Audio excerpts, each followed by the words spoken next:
നമസ്കാരം, ഞാൻ Umashankar Ezhumangad US media ന്യൂസിലേക്ക് എല്ലാവർക്കും സ്വാഗതം. ആറങ്ങോട്ടുകരയ്ക്കടുത്ത് എഴുമങ്ങാട് ഇരട്ടിച്ചാർത്ത് മഹാദേവ ക്ഷേത്രത്തിലെ പുനഃപ്രതിഷ്ഠയും ദ്രവ്യകലശവും ഈ മാസം 20-ാം തീയതി മുതൽ 25-ാം തീയതി വരെ ആഘോഷിക്കുകയാണ്. ഇതുമായി ബന്ധപ്പെട്ടുള്ള കാര്യങ്ങൾ ക്ഷേത്രം തന്ത്രി വിനീത് കൈപ്പള്ളി പറയും. നമസ്കാരം, ഓം നമ ശിവായ. ഈ മാർച്ച് 20 തൊട്ട് 25 വരെ നമ്മുടെ ഇരട്ടിച്ചാർത്ത് അമ്പലത്തിലെ ശിവക്ഷേത്രത്തിലെ പുനഃപ്രതിഷ്ഠയും ദ്രവ്യകലശവും നടക്കുകയാണ്. അതെന്താണെന്ന് വെച്ച് കഴിഞ്ഞാൽ, ഇത്രയും കാലം ഒരു പ്രതിഷ്ഠാദിനം, ദേവന് ഒരു പ്രതിഷ്ഠാദിനം എന്നുള്ള രീതിയിൽ ഒരു പ്രതിഷ്ഠ ചെയ്ത ദിവസം ഏതാണെന്ന് നമുക്ക് അറിയില്ലായിരുന്നു. അപ്പോൾ ഇത് പ്രശ്നം വെച്ച് കഴിഞ്ഞതിന് ശേഷം നമുക്കൊരു പ്രതിഷ്ഠാദിനം കൂടി ദേവന് വേണമെന്ന് പറഞ്ഞതിന് ശേഷം ആണ് നമ്മൾ പ്രതിഷ്ഠാദിനം എന്നുള്ള ചടങ്ങിലേക്ക് കൊണ്ടുവരാൻ പോകുന്നത്. അതോടുകൂടി ദ്രവ്യകലശത്തോടു കൂടി ദിവ്യനെ പുനഃപ്രതിഷ്ഠ, അതായത് വീണ്ടും പ്രതിഷ്ഠിച്ച് നമ്മൾ ആ പ്രതിഷ്ഠ എന്നുള്ള രീതിയിലേക്ക് അവസ്ഥയിലേക്ക് എത്തിക്കുകയാണ്.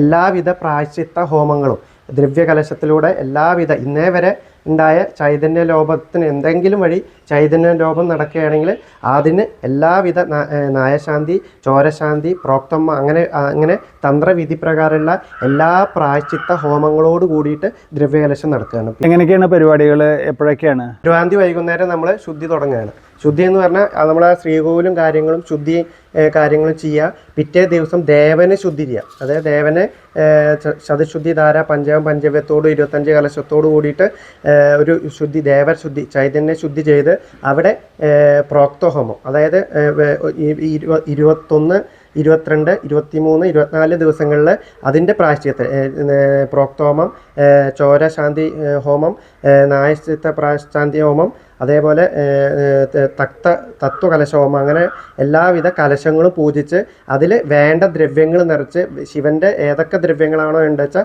അതൊക്കെ നിറച്ച് ആ സംവാദം അതിൽ സ്പർശിച്ചതിന് ശേഷം അവിടെ അഭിഷേകം, ദേവന് അഭിഷേകം ചെയ്യാണ്.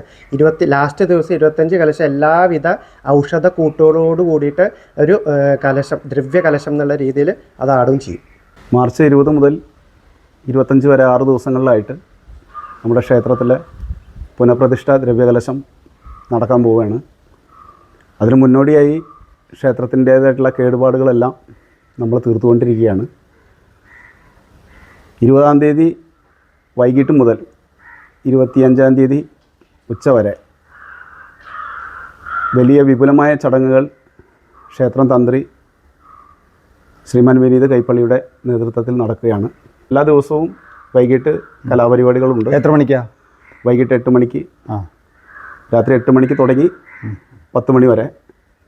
അവസാനത്തെ ദിവസം നമ്മൾ 8 മണിക്ക് തുടങ്ങിക്കഴിഞ്ഞാൽ ഫുൾ ടൈം എത്ര സമയമുണ്ടോ അത്ര സമയവും നമ്മൾ കലാപരിപാടികളുണ്ടായിരിക്കുന്നു. ഓക്കെ. പിന്നെ പ്രസാദൂട്ട് ഏതൊക്കെ ദിവസം? പ്രസാദൂട്ട് 25-ാം തീയതിയാണ്, അവസാനിക്കുന്ന ബുധനാഴ്ച ഉച്ച ദിവസമാണ്.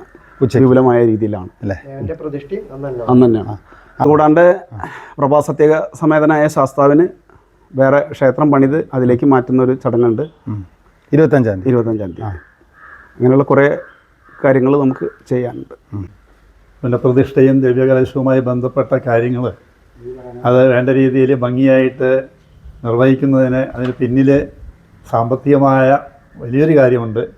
ഏതാണ്ട് ഇതിൻ്റെ മുന്നേയുള്ള നിർമ്മാണ പ്രവർത്തനങ്ങളും ഈ പുനഃപ്രതിഷ്ഠയും ദ്രവ്യകലശവുമായി ബന്ധപ്പെട്ട കാര്യങ്ങളിലെല്ലാമായി ചിലവ് ഏതാണ്ട് നിങ്ങൾ ഒരു 15 ലക്ഷത്തോളമാണ് നമ്മൾ അതിൻ്റെ ചിലവ് പ്രതീക്ഷിക്കുന്നത്. അത് എല്ലാ ഭക്തജനങ്ങളിൽ നിന്നും ഉദാരമായി ലഭിക്കുമെന്നൊരു പ്രതീക്ഷ ഞങ്ങൾക്കുണ്ട്. അതുമായിട്ട് ഞങ്ങൾ മുന്നോട്ട് പോവുകയാണ്. എന്തായാലും തീർച്ചയായിട്ടും 20-ാം തീയതി മുതൽ 25-ാം തീയതി വരെ നമ്മുടെ പുനഃപ്രതിഷ്ഠയും ദ്രവ്യകലശവും വളരെ ഭംഗിയായിട്ട് നടത്തണം എന്നുള്ള ഉറച്ച മനസ്സുമായിട്ടാണ് ഞങ്ങൾ മുന്നോട്ട് പോകുന്നത്.